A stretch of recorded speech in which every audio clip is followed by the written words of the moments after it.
जय हिंद दोस्तों, मैं संदीप आपके अपने चैनल द एजुकेशन हब पर आपका स्वागत करता हूं। दोस्तों, आज हम लोग अनुवांशिकी के बारे में पढ़ेंगे, जेनेटिक्स के बारे में। अब जेनेटिक्स होता क्या है, देखिए, ये वंशानुगत होता है। वंशानुगत का मतलब क्या कि जैसे आपके दादा या परदादा उनमें कोई गुण या अवगुण रहे होंगे, मतलब जो शरीर के अंदर होते हैं, जैसे कलर ब्लाइंडनेस हो गया या बहुत सी जैसे साइनस हो गया, ये चीज़ें क्या है, अनुवांशिक, मतलब आपके दादा परदादा में है तो या आपके पिताजी को या आपको या आपकी होने वाली संतान किसी को भी हो सकती है। तो ये क्या है, ये पीछे से ही हमको मतलब जेनेटिक्स रूप में मिलता है। उसी का कहते हैं अनुवांशिक, कहते हैं क्या कहते हैं, अनुवांशिक, जो वंशानुगत गुण के आधार पर आपके शरीर में या आपके होने वाली संतान के शरीर में या उसके होने वाले संतान के शरीर में ऑटोमेटिक आ जाता है बचपन से ही। ठीक है, तो इसी क्या कहते हैं, जेनेटिक्स कहते हैं। अनुवांशिकी के जनक कौन है? अनुवांशिक के जनक है मेंडल, ग्रेगर जॉन मेंडल। ये कौन है? ये अनुवांशिकी के जनक है। कौन है अनुवांशिकी के जनक? कौन है? Gregor John Mendel. जो जेनेटिक्स शब्द का जो शब्द जेनेटिक्स शब्द है वो किसने दिया? वाटसन ने दिया। तो ये जो जेनेटिक्स शब्द किसने दिया? ये जो वर्ड है ये किसने दिया था? वाटसन ने दिया था। किसने दिया था? जेनेटिक्स शब्द वाटसन ने दिया। और जीन, देखिए जेनेटिक्स से ही बना क्या? जीन। जीन क्या होता है? तो देखिए जीन जो है, देखिए हर एक इंसान में 46 गुणसूत्र होते हैं। गुणसूत्र होते हैं और गुणसूत्र में ही डीएनए होते हैं और डीएनए के अंदर ही क्या होते हैं? जीन होते हैं। क्या होते हैं? जीन होते हैं। तो जीन शब्द का पहली बार प्रयोग किसने किया था? जॉनसन ने। किसने किया था जीन शब्द का प्रयोग पहली बार? जॉनसन ने। और कृत्रिम जीन संश्लेषण, मतलब जो कृत्रिम जीन संश्लेषण है कृत्रिम जीन संश्लेषण और इसको आइसोलेट, मतलब अलग करने का जो तरीका, वो किसने दिया था? वो श्री हरगोविंद खुराना ने। किसने दिया था? हरगोविंद खुराना ने। तो आधुनिक अनुवांशिकी का जनक किसे कहा जाता है? टी.एच. मॉर्गन को। किसे? टी.एच. मॉर्गन को आधुनिक अनुवांशिकी का जनक कहा जाता है। अब आगे बढ़ते हैं। देखिए, अब मेंडल के प्रयोग के, देखिए ग्रेगर जॉन मेंडल क्या थे? अनुवांशिकी के जनक थे। इन्होंने क्या किया? अनुवांशिकी मतलब इसका पता लगाने के लिए इन्होंने मटर के पौधे का प्रयोग किया। किस पौधे का प्रयोग किया? मटर के पौधे का। किसका? मटर के पौधे का। मटर के पौधे का प्रयोग इन्होंने क्यों किया? क्योंकि ये देखिए, मटर के पौधे पर इसका एक तो जीवन काल छोटा होता है, ठीक है, और ये पौधे भी छोटे होते हैं। तो इन्होंने क्या किया कि मटर के पौधे का प्रयोग किया, जीन को, मतलब क्या किया इन्होंने, एक संकरण पद्धति, द्विसंकरण पद्धति पर, मतलब एक पौधे से दूसरे पौधे में संकर कराया। संकर का मतलब क्रॉस करवाया एक पौधे से दूसरे पौधे को, जेनेटिक्स के बारे में जानने के लिए। ऐसे इन्होंने मतलब 14 क्या लिए थे? पौधे लिए थे। मतलब 7 जोड़ी पौधों पर इन्होंने, मटर के पौधों पर क्या किया था? प्रयोग किया था। और वो मटर के पौधे कैसे थे? क्वेश्चन में आया हुआ है कि जो ग्रेगर जॉन मेंडल हैं उन्होंने मटर के किस पौधे पर प्रयोग किया था? मतलब वो जंगली थे या उद्यान थे? तो ये वो कैसे पौधे थे? उद्यान के पौधे थे। जो मटर के पौधे थे वो कैसे थे? उद्यान के थे, जंगली नहीं थे। उस पे उन्होंने प्रयोग किया था। और कितने जोड़ी मटर के पौधे पर? 7 जोड़ी। और वो भी 7 जोड़ी कैसे थे? अलग अलग तरीके के थे। उनको आगे पढ़ेंगे, पहले हम जानते हैं कि होता क्या है। ठीक है, अब देखिए, जो जैसे जीन जो है, देखिए इनके जो लक्षण, देखिए होता कैसे, जैसे एक जीनोटाइप होता है, एक फिनोटाइप होता है, एक डोमिनिएट होता है। ठीक है, जीनोटाइप क्या होता है? जीनोटाइप में क्या होगा कि आपको इसके जो लक्षण हैं वो बाहर नहीं दिखेंगे। वो कैसे दिखेंगे? बाहर नहीं दिखेंगे। और जीन में अंतर मिलेगा आपको। जीनोटाइप से मतलब जीन, और जीन में क्या होगा? वो अंतर दिखेगा। और इसमें आपको क्या कहते हैं? बाहर लक्षण नहीं दिखाई देंगे। इसी के विपरीत होता है फिनोटाइप। फिनोटाइप में क्या होगा कि आपको जो लक्षण है वो बाहर दिखाई देंगे। कैसे दिखाई देंगे? बाहर की ओर दिखाई देंगे। अगर नहीं समझ में आ रहा तो देखिए ऐसे समझिए। जैसे मान लीजिए कि एक लंबा लड़का या एक मोटा लड़का, एक पतला लड़का है, ठीक है। तो आप उसको देख के क्या बता सकते हैं कि एक मोटा है, एक पतला है। तो ये क्या, इसका मतलब क्या हो, ये फिनोटाइप है। मतलब क्या है, फिनोटाइप। देखिए फिनो से फिजिकल, तो फिजिकल चीज़ आप देख सकते हैं, तो देख के आप बता सकते हैं क्या है, ये फिनोटाइप है। एक मोटा है और एक पतला है। तो आपने इसका फिजिकल बॉडी देखी और आपने बता दिया कि ये फिनोटाइप है। लेकिन आप क्या बता सकते हैं कि इनके जीन समान होंगे या नहीं होंगे? आप नहीं बता सकते, क्योंकि जीन में देखिए हर एक का जीन में अंतर जरूर होगा। 80% सेम रहते हैं लेकिन 20% जीन अलग होते हैं। यही कारण है जब कभी किसी को, मुजरिम को पकड़ना होता है, चाहे रेप के केस में या फिर कहीं पे जैसे किसी के बाल छूट गए, तो उसका डीएनए टेस्ट करके पता लगाया जा सकता है कि ये इसका डीएनए होगा। तो हर एक का डीएनए, हर एक के जीन कैसे कैसे होते हैं, अलग अलग होते हैं। ठीक है, तो जीन हमेशा क्या होंगे, अलग होंगे और आप उसको देख के पहचान नहीं पाइएगा। लेकिन फिनोटाइप में आप क्या कर पाइएगा, देख के बता सकते हैं कि एक मतलब जैसे कि फिजिकल में एक मोटा और एक पतला लड़का है, तो आप उसके फिजिकल को देख के बता दिए एक मोटा है और एक पतला है, तो ये क्या होगा, फिनोटाइप। और डोमिनेट में क्या होता है, देखिए डोमिनेट में होता है प्रभाविकता का सिद्धांत। मतलब कि जिसका जीन शक्तिशाली होगा वह अपना प्रभाव डालेगा। क्या करेगा, वह अपना प्रभाव डालेगा। जैसे मान लीजिए कि जैसे अब देखिए क्रॉस हम किस पे करा सकते हैं, मेल और फीमेल पे। कभी भी मतलब हम एक जैसे चीज़ों पे क्रॉस नहीं करा सकते हैं। ठीक है, मेल और फीमेल का क्रॉस कराना पड़ेगा। तो अब जैसे मान लीजिए आपने देखा होगा एक घोड़े का क्रॉस अगर गधा से कराया जाता है तो उसकी प्रजाति कैसी पैदा होती है, खच्चर की। कैसी होती है, खच्चर की। तो डोमिनेट क्या है, जिसका जीन प्रभावशाली है। मतलब अगर घोड़ा और गधा है और घोड़े का जीन प्रभावशाली होगा तो उसमें अधिकतर लक्षण कैसे होंगे, घोड़े के होंगे, और कम किसके होंगे, गधे के होंगे। अगर मान लीजिए गधे का जीन घोड़े के जीन से मतलब अधिक शक्तिशाली है, तो अब डोमिनेट कौन करेगा, गधा करेगा। अब जो सारे लक्षण होंगे वो किसके तरह होंगे, गधे की तरह होंगे, और कुछ लक्षण किसके होंगे, घोड़े के होंगे। ठीक है, तो जो मेंडल जी ने था वो एकल संक्रमण करने के लिए, क्रॉस करने के लिए क्या किया, उन्होंने मटर के पौधे को लिया। मटर के पौधे में उन्होंने क्या लिया, एक लंबा पौधा लिया और एक छोटा पौधा। हम क्रॉस करके देखते हैं। ठीक है, देखिए एक संक्रमण प्रयोग करते हैं। ठीक है, तो होता क्या है कि हर एक कोशिका जो होती है वो कैसी होती हैं, वो जोड़े में होती है। ठीक है, जो गुणसूत्र होंगे वो कैसे होंगे, जोड़े में होंगे। तो जोड़े में होंगे तो मेंडल जी ने क्या किया, मटर के पौधे का एक लंबा पौधा लिया, लंबा, और एक बौना लिया। तो जोड़े में होंगे तो ये इसको टी मान लेते हैं और इसको छोटा टी मान लेते हैं। एक लंबा एक बौना, इससे एक लिया टी और इससे एक लिया टी। तो ये इन्होंने क्या करा दिया, एकल संकरण करा दिया। ठीक है, अब हम देखते हैं इसको क्रॉस करके। देखिए दो लिए तो दो के हम क्या बना लेते हैं, जोड़े बना लेते हैं। देखिए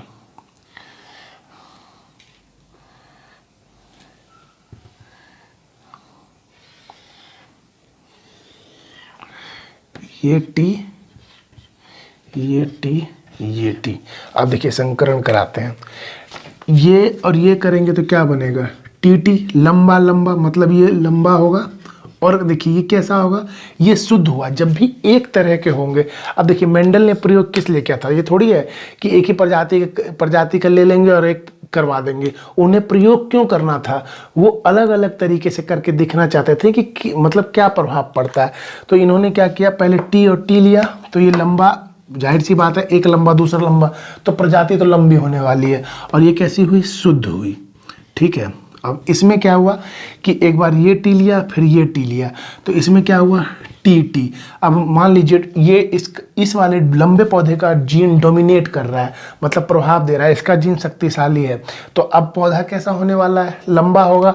तो ये पौधा कैसा हो गया, लंबा हो गया। लेकिन क्या ये शुद्ध होगा, नहीं, ये क्या होगा, अशुद्ध होगा, अशुद्ध। ठीक है, अब इस वाले टी का इस टी से, अच्छा यहाँ दो टी लिख दी, यहाँ छोटा वाला टी आएगा। ठीक है, तो इस टी का इस टी से, तो टी। अब कैसा होगा, ये डोमिनेट कर रहा है तो लंबा होगा, तो लंबा। शुद्ध की अशुद्ध, ये अशुद्ध होगा। ये कैसा होगा? अशुद्ध होगा। उसके बाद ये टी और ये टी, तो टी टी। अब देखिए ये भी बोना, ये भी बोना, तो अब पौधा कैसा होने वाला है? बोना होने वाला है। शुद्ध की अशुद्ध, तो जाहिर सी बात है बोना है और दोनों बोने ही हैं, तो कैसे होंगे? शुद्ध होंगे। कैसे होंगे? शुद्ध होंगे। तो देखिए अगर आपको अगर पूछा जाए कि इसका फिनोटाइप क्या है, किस रेशो में है, तो आप देख के बता सकते हैं। फिनोटाइप क्या? फिजिकल रूप में। तो फिजिकल रूप में देखिए कितने लंबे हैं? 1 2 3। कितने लंबे? 3 लंबे और छोटा कितना? 1। तो इसका फिनोटाइप जो हो जाएगा किस अनुपात में हो जाएगा? फिनोटाइप किस अनुपात में होगा?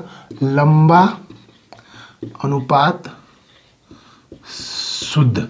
तो किस अनुपात में हो गया? 3:1 के अनुपात में। किस में हो गया? 3:1 के अनुपात में। लेकिन जीनोटाइप देखते हैं। जीनोटाइप,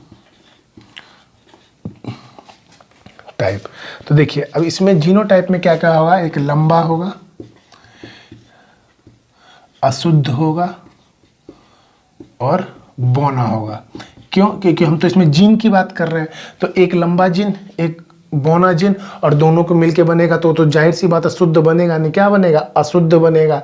तो देखिए अब लंबा देखिए कितना, जो लंबा जो शुद्ध लंबा हो, तो देखिए 1, तो यहाँ पे ये 1 हो जाएगा। अशुद्ध देखिए, तो अशुद्ध कौन कौन सा है?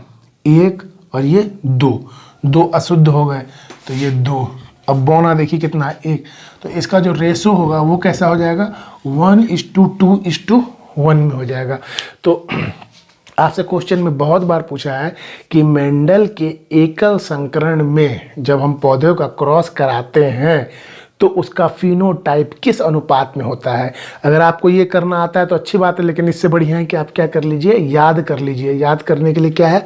फिनोटाइप 3:1 में होगा और जीनोटाइप कैसा होगा? 1:2:1 में होगा। ठीक है, जीनोटाइप इसका।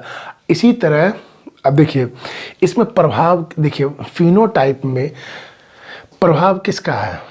जो डोमिनेट, देखिए डोमिनेट जो करेगा उसका प्रभाव तो होगा ही होगा। तो इसमें प्रभाव देखिए, इसमें फिनोटाइप में प्रभाव कितना है? 75% है। देखिए 3 और 1 4। अब इसका परसेंटेज निकालेंगे तो 75% लंबा वाला जो क्या कर रहा है? डोमिनेट कर रहा है, प्रभाव डाल रहा है। ठीक है, तो अब देखिए मान लेते हैं कि एक लड़का है जो कि लंबा है और एक लड़की है जो कि छोटी है, ठीक है, बौनी है। तो अब जब इन दोनों की शादी होगी, शादी हुई, अब मान लीजिए इनसे 4 बच्चे पैदा होते हैं। कितने बच्चे? 4 बच्चे पैदा होते हैं। तो 4 बच्चों में क्या होगा? अगर पुरुष जो उसका जो पिता था उसका जीन अगर शक्तिशाली है, किससे? अपनी बीवी से, तो जो संतान जो 4 पैदा होगी फिजिकल रूप से उसकी लंबाई उसके पिताजी पे होगी कितने बच्चों की? 3 बच्चों की। 3 बच्चों की होनी ही होनी है, क्योंकि फिनोटाइप में उस 3 बच्चों की मतलब क्या होगी? लंबाई अपने बाप पे होगी। और एक बच्चा कैसा होगा? एक बच्चे यहाँ शुद्ध लिख दिया मैंने, यहाँ बौना लिख लीजिए।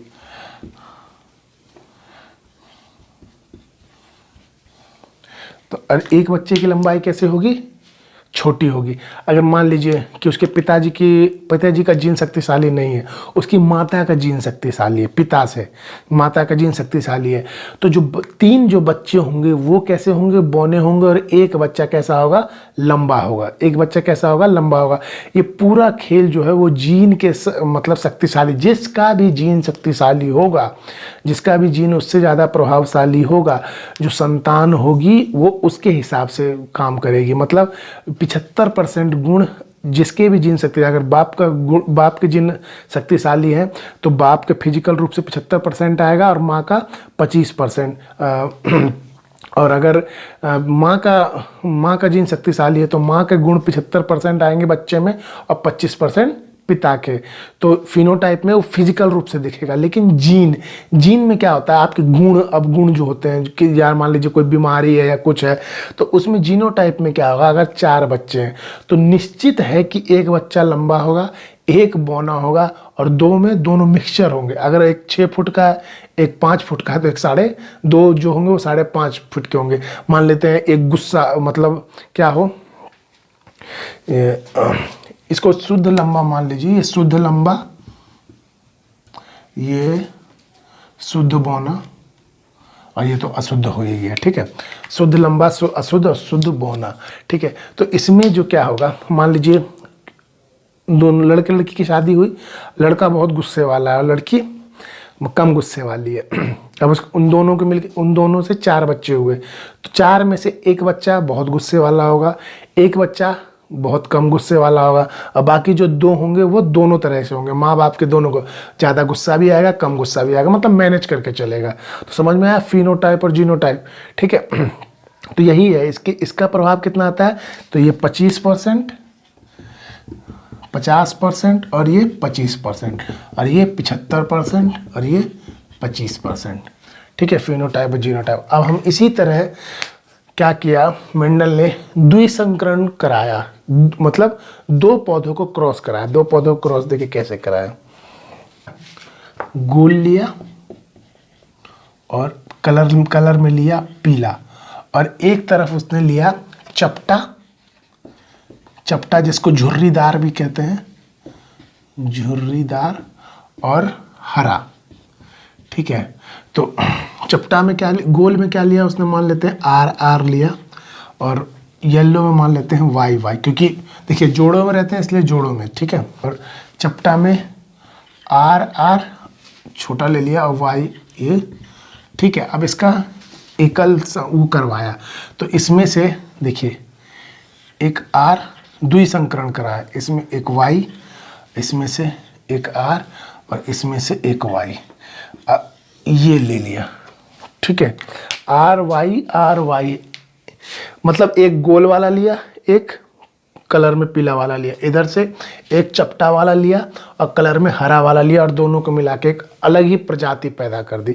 जैसे कि अगर मान लीजिए फूल, जैसे एक लाल गुलाब का फूल लिया, ठीक है, और एक सफ़ेद गुलाब का फूल लिया, और दोनों को मिला के एक प्रजाति बनाई, ठीक है। दोनों को मिला दिया, उससे एक प्रजाति बनाई, उससे जो प्रजाति बनी उसका मतलब संकर जो क्रॉस था वो किसी और पौधे से करा दिया, तो उसी को कहते हैं द्विसंकरण कहते हैं। क्या कहते हैं, द्विसंकरण। तो अब हम देखिए ये तो हुआ जैसे आर वाई, तो इसको सही ढंग से अगर लिखेंगे तो ये क्या हो जाएगा, आर और वाई, ठीक है। ये एक सही रूप हो गया लिखने के लिए, बात वही है, ठीक है। अब जैसे डायग्राम हमने उसका बनाया था एकल संकरण का, अब द्विसंकरण का बनाते हैं।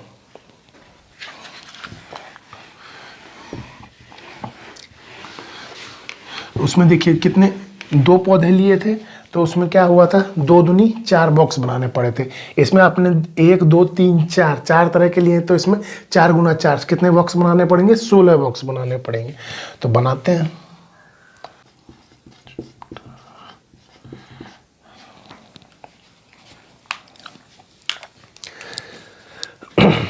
चलिए अब इसको देखते हैं। देखिए क्या हुआ, द्विसंकरण कराया था हमने, उसी तरह बांट लिया। यहाँ आर वाई, आर बड़ा आर और छोटा वाई, फिर छोटा आर बड़ा वाई, छोटा आर और छोटा वाई, इसी तरह हमने यहाँ पे। तो हमने क्या किया, पहले इसको इससे कराया, फिर देखिए आर वाई को आर वाई, तो आर वाई, तो ये कैसे हुए, शुद्ध हुए।